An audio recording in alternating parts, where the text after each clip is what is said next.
চোখের দেখাই সবসময় সত্য নয়। সালেহ আলাইহিস সালামের কওম চোখে দেখেছিল কালো মেঘ। তারা ভেবেছিল এই মেঘ তাদের জন্য স্বস্তির বৃষ্টি নিয়ে আসবে, কিন্তু সেই মেঘের আড়ালেই লুকিয়েছিল এই কওমের ধ্বংস। নমরুদ আর তার বাহিনী আল্লাহর সাথে যুদ্ধ ঘোষণা করে আকাশে তীর নিক্ষেপ করছিল। সেই তীরগুলো আল্লাহর হুকুমে রক্তাক্ত হয়ে ফিরে আসছিল। নমরুদের চোখের দেখা মিথ্যা ছিল। আল্লাহকে পরাস্ত করতে সক্ষম হয়েছে এই ভেবে সে উল্লাস করছিল। তার উল্লাস মিথ্যা ছিল। ফিরাউন চোখের দেখায় দেখেছিল সমুদ্র ভাগ হয়ে পথ হয়ে গেছে, যে পথে মুসা আলাইহিস সালাম এবং বিশ্বাসীরা পার হয়ে যাচ্ছে।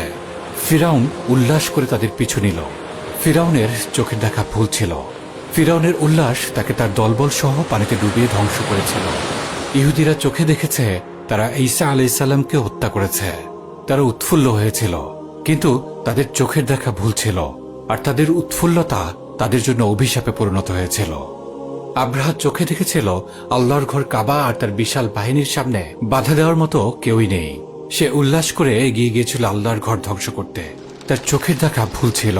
তার উল্লাস পরিণত হয় কাসফিম মাকুল, অর্থাৎ ভক্ষিত তৃণলতার মতো।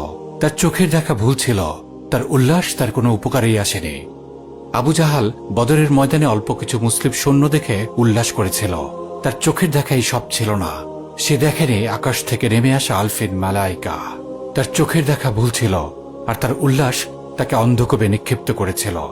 অতঃপর আজ যারা নিজেদের চোখে কাফেরদের জাকজমক, শান শওকত আর শক্তি ক্ষমতা দেখে উৎফুল্ল হচ্ছে, তাদের বিজ্ঞান, প্রযুক্তি আর উন্নতি দেখে ইসলামকে পাশে সরিয়ে রেখে তাদের আদর্শ গ্রহণ করছে, শীঘ্রই তারা জানতে পারবে তাদের চোখের দেখা ভুল ছিল, আর তাদের এই উল্লাস তাদের কোনো উপকারেই আসবে না। তারা কি জানে না যে ফাইন্নাল্লাহা আদুউল লিল কাফিরিন, নিশ্চয়ই আল্লাহ কাফিরদের শত্রু।